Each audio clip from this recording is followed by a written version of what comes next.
साहब के पास नंबर है, कहीं फोन करें कि मोहम्मद से वफा सल्लल्लाहु अलैहि वसल्लम कि मोहम्मद से वफा तूने तो हम तेरे हैं,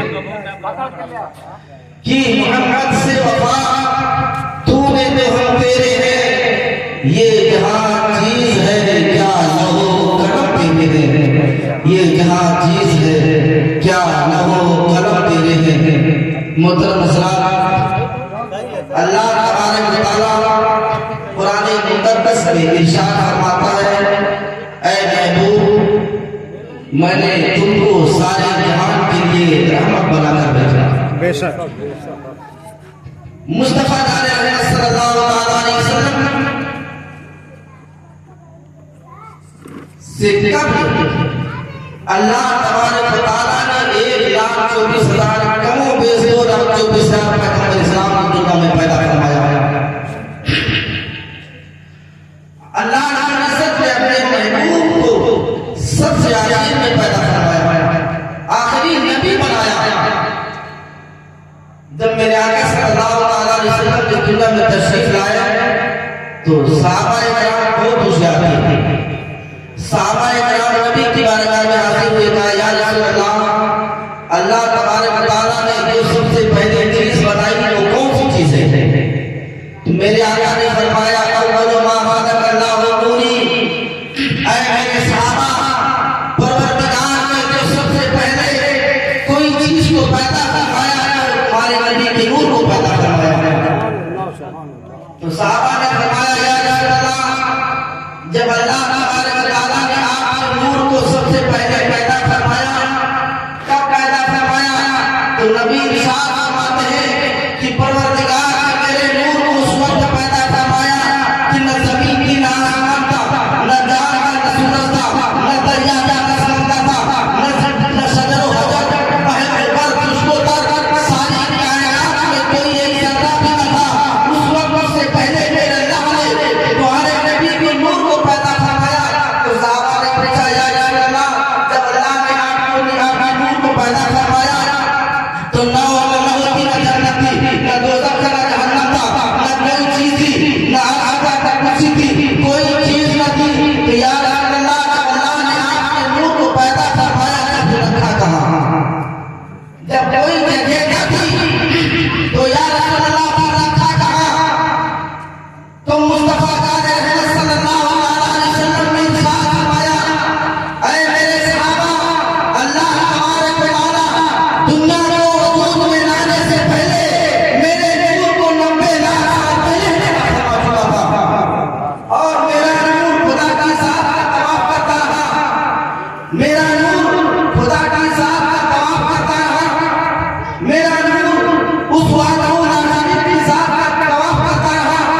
एक दिन मसीहत खुदा रब्बी की निगाह मेरे नूर पर पड़ी। मेरा नूर पसीने से शराबोर हो गया और चटने टकरार मेरे नूर से टपके।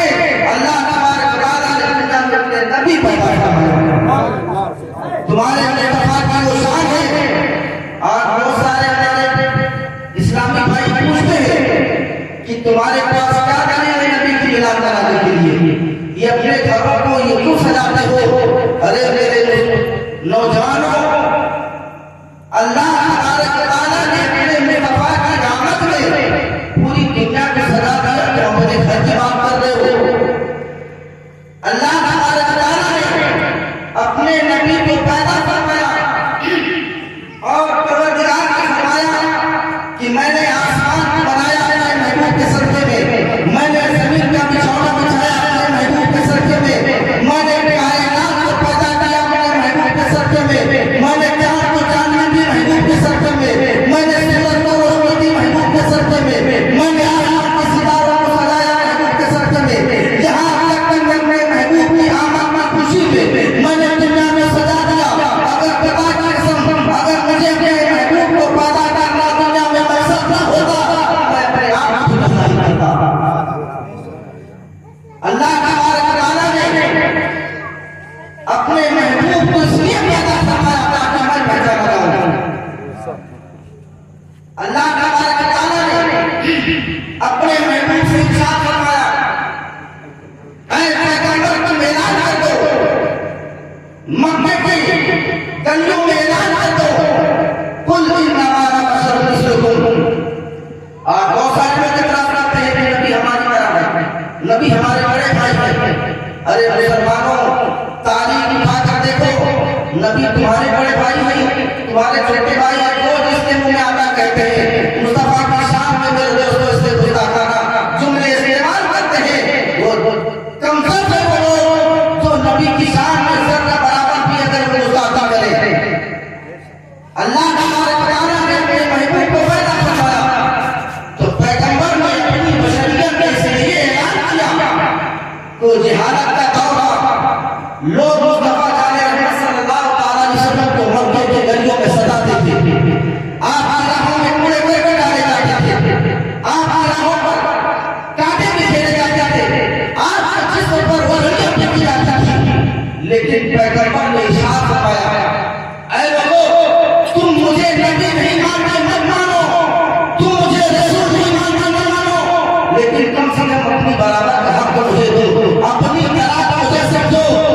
मुस्तफा ने अपनी बशरियत में ऐलान किया, कुल इन्नमा अना बशरुम मिस्लुकुम। ऐ लोगों, मैं तुम जैसा बशर हूं, लेकिन मुझ पर वही नाज़िल होती है। कुरान में अल्लाह ने फरमाया, यूहा इलैया, मुझ पर वही नाज़िल होती है। वो मुस्तफा सल्लल्लाहु अलैहि वसल्लम दुनिया में पैदा हुए रबीउल शरीफ की 12 तारीख को दुशंबे के दिन सुबह शादी की सुहाने वक्त में मेरे आका सल्लल्लाहु अलैहि वसल्लम की दुनिया में जन्म हुए। और मिलाद अरबी में पैदाइश कहते हैं, मिलाद का मानी ही होते पैदाइश में। ये मुस्तफा की पैदाइश का महीना है। मेरे आका सल्लल्लाहु अलैहि वसल्लम ने दुनिया में तशरीफ लाया। खुदा की कसम हमें जीने का सलीका मिला, हमें जाने का सलीका मिला, और उनको जिंदगी मिली मुस्तफा के सदके में। वो जमाना था, वो जिहाद का दौर था, लोग अंधेरे में अपनी जिंदगी को गुजारते थे। मुस्तफा सल्लल्लाहु अलैहि वसल्लम ने जब अपनी नबूवत का ऐलान किया, लोग धीरे धीरे इस्लाम में दाखिल होने लगे। एक दिन इत्तेफाक से कुछ सहाबाए किराम नबी की बारगाह में हाजिर हुए। एक सहाबी रसूल जिनका नाम आसिम था, नबी की बारगाह में सुल्तान भाई हाजिर थे। मेरे आका सल्लल्लाहु अलैहि वसल्लम ने फरमाया, ऐ आसिम, कुछ अपने जमाने की बात बताओ, वो जिहाद का दौर कैसा था, उस दौर की कुछ बातें बताओ। तो आसिम बयान करने लगे और रोने लगे, कभी रोते कभी मुस्कुराते। मेरे आका ने पूछा, ऐ आसिम, तुम कभी मुस्कुरा देते हो, कभी रो देते हो, बात क्या है? तो आसिम ने जो बयान किया वो दिल चीर के जाने का मुसलमानों। हज़रत आसिम ने कहा, या रसूल अल्लाह, जब मैं ईमान नहीं लाया, जब वो दौर था कि जिंदा बच्चियों को दफन कर दिया जाता था और अल्लाह ने मुझे 7 बेटियां अता की, मैंने सबको अपनी हाथों से मैंने जिंदा दफन कर दिया। या रसूल अल्लाह, मेरे घर में जब बच्ची पैदा होती थी तो मैं उसे जिंदा दफना किया करता था। इत्तेफाक से या रसूल अल्लाह, एक दिन ऐसा वक्त आया कि मुझे बाहर शहर जाना पड़ा कमाने के लिए। मेरी बीवी हामला थी। मैं जाते वक्त अपनी बीवी से कहा कि अगर बेटा पैदा हो तो उसे रख लेना, अगर बच्ची पैदा होती है तो मेरे आने से पहले मुझे उसकी शक्ल पर दिखाना, उसको जिंदा दफन कर देना। मेरे दोस्तों, माँ की ममता बहुत बड़ी होती है। बेटा हो चाहे बेटी हो, सब माँ बहुत प्यारी होती है। वो माँ कैसे अपने हाथों से दफनाती, खुदा का करना ऐसा हुआ, उसके जाने के बाद कुछ दिन के बाद भी बेटी पैदा हुई। जब वो बेटी पैदा हुई, धीरे धीरे वो परवान चढ़ने लगी, बच्ची बड़ी होने लगी। उसकी बीवी ने सोचा कि मेरे शौहर का आने का वक्त हो रहा है, कभी बेटी तो आई जाएगी। वो अपने पड़ोस के यहाँ अपनी बच्ची को ले दिया। वो बच्ची उनके घर रोज आती जाती थी। रोजाना का मामला था। इत्तेफाक से उसका शौहर शहर से वापस आ गया। जब अपने घर आया तो बीवी ने उसे खाना दिया, खाना खाया। गया। थोड़ी देर के बाद वो बच्ची की आदत अपने घर आने की वो बच्ची आ गई। वो बच्ची कभी उसकी तरफ देखती, कभी वो उसका शौहर उस बच्चे की तरफ देखता। उसने पूछा कि ये कौन है? कहा पड़ोस की है। ये पड़ोस की लड़की है। कहा हमारे घर में इसकी क्या जरूरत है, क्यों आती है? कहा हमें इससे मोहब्बत है, इसलिए हमारे घर आती है। मेरे दोस्तों, आसिम बयान कर रहे हैं इसकी बारगाह में मुस्तफा जाने रहमत की बारगाह में। कहा या रसूल अल्लाह, वो बच्ची रोजाना आती थी, मैं उसे नफरत करने लगा। जब बराबर आने लगी और मेरी तरफ जब वो देखती थी और मैं उसकी निगाह आंखों में आंखें डालकर देखता था तो बच्ची थरथराने लगती थी और फौरन मेरे घर से चली जाती थी। या रसूल अल्लाह, एक दिन वो बच्ची बार-बार मेरी तरफ निगाह उठाकर देख रही थी।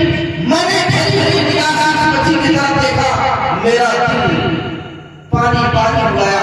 या रसूल अल्लाह, मेरे दिल ने चाहा कि मैं इससे मोहब्बत करूं। उसने अपनी बीवी से कहा कि पड़ोसी से कह दो कि बच्ची हमें दे दे, मुझे इस बच्ची से बहुत ज्यादा प्यार हो गया है, मैं इसे दिल से चाहता हूं, इसे कहो मुझे हमें दे दे। तो बीवी ने कहा कि घबराओ नहीं, ये बच्ची ही तुम्हारी है। वो बच्ची से बड़ी मोहब्बत हुई। कहा या रसूल अल्लाह, मैं उसकी बड़ी परवरिश करता था। एक दिन मैं मक्के के एक बाजार में गया, मेरे कुछ दोस्त जो वहां मौजूद थे, जब उन लोगों ने मुझे देखा, कहा कि हमने सुना कि तुम्हारे घर में बच्ची पढ़ रही है, ये कैसे पता है, ये बात क्या है? क्या तुम्हें लोगों के सामने निगाहों में तुम्हें रुसवाई दिखानी है, तुम्हें रुसवा कर दिया जाएगा? जब जलीलो बात वो करने लगे तो आसिम ने कहा या रसूल अल्लाह, मुझे कुछ न सूझा। मैं फौरन घर वापस आया और आने के बाद मैंने उस बच्ची हाथ पकड़ा और सीधे हुए मैं अपने घर से निकला, उसको लेकर एक बड़ा लिया खोदने के लिए और ले गया। मैं एक मकान पर मैंने गड्ढा तैयार करने लगा तो उस बच्ची ने कहा कि बाबा गड्ढे क्यों तैयार कर रहे हो, गड्ढा क्यों तैयार कर रहे हो, बात क्या है?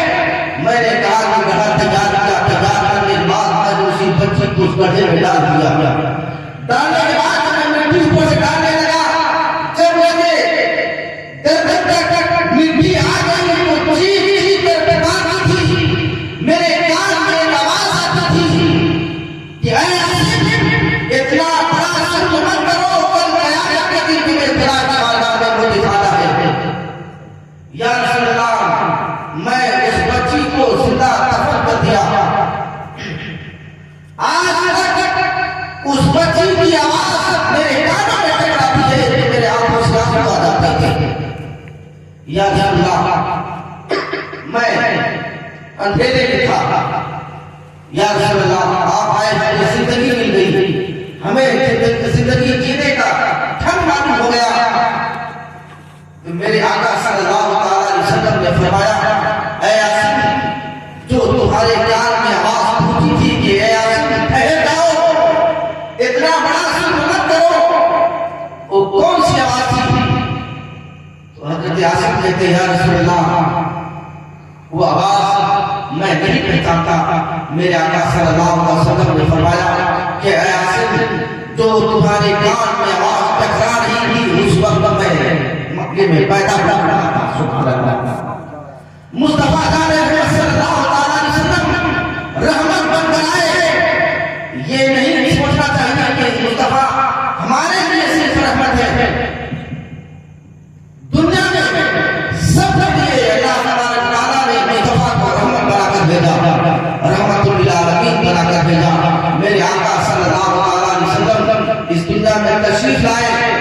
आका सल्लल्लाहु अलैहि वसल्लम के सहाबा जिन्होंने मुस्तफा सल्लल्लाहु अलैहि वसल्लम की मोहब्बत में अपनी जानों को कुर्बान किया, अपने मालों को खर्च किया, आज हम नबी की मिलाद में अपने पैसे खर्च करते हैं, अपना वक्त खर्च करते हैं।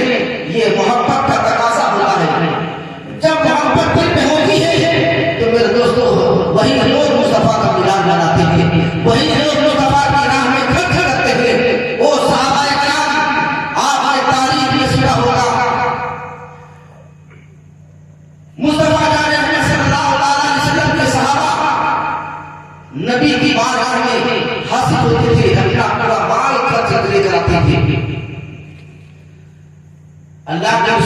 सल्लल्लाहु अलैहि वसल्लम के सहाबा पर कितना जुल्म हुआ, लेकिन हजरत बिलाल हाफिज को आपने सुना होगा कि आप गर्म पत्थरों पर आपको घसीटा जाता था, नंगे पीठ आपको गर्म रेतों पर बिठाया जाता था, लेकिन वो कहते थे लोग ऐ बिलाल कभी कलाम करो। हजरत बिलाल कहते थे अगर तुम मेरे जिस्म के एक टुकड़े भी कर दो तो मेरे दिल से नबी की मोहब्बत नहीं निकल सकती। अम्मार बिन यासिर को आपने सुना होगा, हजरत अम्मार बिन यासिर जब ईमान न लाए थे, अपने आका की गुलामी करते थे, अपने आका की मेहरबानी पे रहते थे। हजरत अम्मार बिन यासिर मुस्तफा जाने रहमत सल्लल्लाहु अलैहि वसल्लम का नाम सुनते थे, दिल में मोहब्बत पैदा हो गई, दिल चाहने लगा कि मैं अपने आका का दीदार करूं। एक दिन अम्मार के गुलाम ने अम्मार बिन यासिर के आका ने बाजार में सामान के लिए भेजा और हजरत अम्मार बिन यासिर जब सामान लेने के घर से बाजार गए तो मेरे आका सल्लल्लाहु अलैहि वसल्लम तशरीफ फरमा थे, एक दुकान पे खड़े थे। हजरत अम्मार का चेहरा नहीं देखा, मुस्तफा की उंगलियां हाथों की देखी थी, दिल पसीने पसीने हो गया। अम्मार पे पलट कर जब अपने आका के पास गए जिसके हाथ नौकरी करते थे, जिसकी गुलामी भी थे, उसके अम्मार बिन यासिर के गुलाम आका ने मेरे मुस्तफा की शान में गुस्ताखियां कर रहा था। अम्मार ने कहा कि मैं सब कुछ बर्दाश्त कर सकता हूँ, लेकिन अगर सरकार बराबर मेरे नबी की शान में अगर बर्दाश्त करोगे तो मैं तुम्हें इसी तरह नहीं छोड़ूंगा। अम्मार बिन यासिर के आका ने कहा कि तुम क्या कहते हो, तुम पर इतने कोड़े मारूंगा कि तुम नबी की मोहब्बत पर भूल जाओगे। अम्मार ने कहा कि कहीं मोहब्बत कर लो, लेकिन नबी की मोहब्बत पर से नहीं निकल सकती थी। अम्मार बिन यासिर को आग जलाई गई, आग के कोयले दहकाए गए। अम्मार बिन यासिर के जिस्म से कपड़े उतार कर लोगों ने उस आग के दहकते हुए कोयले पर अम्मार बिन यासिर को लिटा दिया गया। जिस्म की चर्बियां पिघल पिघल कर आग के अंगारे को बुझा देती थी। यही मामूल का रोजाना जुल्म किया जाता था। मेरे मुस्तफा का रहमत सल्लल्लाहु अलैहि वसल्लम को एक दिन खबर हुई, मेरे आका तशरीफ ले गए अम्मार से मुलाकात करने के लिए। अम्मार बिस्तर पर लेटे हुए थे तो लेटना चाहता था, मेरे आका गए, पूछा अम्मार क्या हाल है। अम्मार बिन यासिर खड़े हो गए, नबी के कदमों पे लिपट गए, मेरे आका का सीधे से लगाया, अम्मार क्यों रो रहे हो। अम्मार बिन यासिर हाथ रोने लगे, कहा या रसूलल्लाह आज तक मुझसे किसी ने पूछा नहीं, इसलिए मैं आज मेरे आका से मैं आपका गुलाम हूं, आप इतनी मोहब्बत से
अजान पकाती थी, अम्मार अपने हाथों में अंगारे लेकर खड़े हो जाते थे। लोगों ने कहा, "ए अम्मार, पागल हो गए हो, आग में गिरा देती।" कहा, "नहीं नहीं, ये आग इतनी ताकत नहीं है कि अम्मार जिस्म को जला दे, इसलिए कि मेरे आका ने, मेरे पैगंबर ने इस पर पैर लगा दिया है, इस पर रोक लगा दी है, ये आग मुझे नहीं जला सकती है।" मेरे दोस्तों, मेरे आका सल्लल्लाहु अलैहि वसल्लम मक्के से हिजरत करके मदीने तशरीफ ले गए। कुछ दिनों के बाद अम्मार बिन यासिर भी मदीने गए। मेरे दोस्तों, मेरे आका के सहाबा इकराम की वो तारीफ उठाकर पढ़ो तो मेरे दोस्तों दिल लरज जाता है कि अल्लाह अकबर, इतना सुन लो, सहने के बावजूद मुस्तफा का काम नहीं छोड़ा।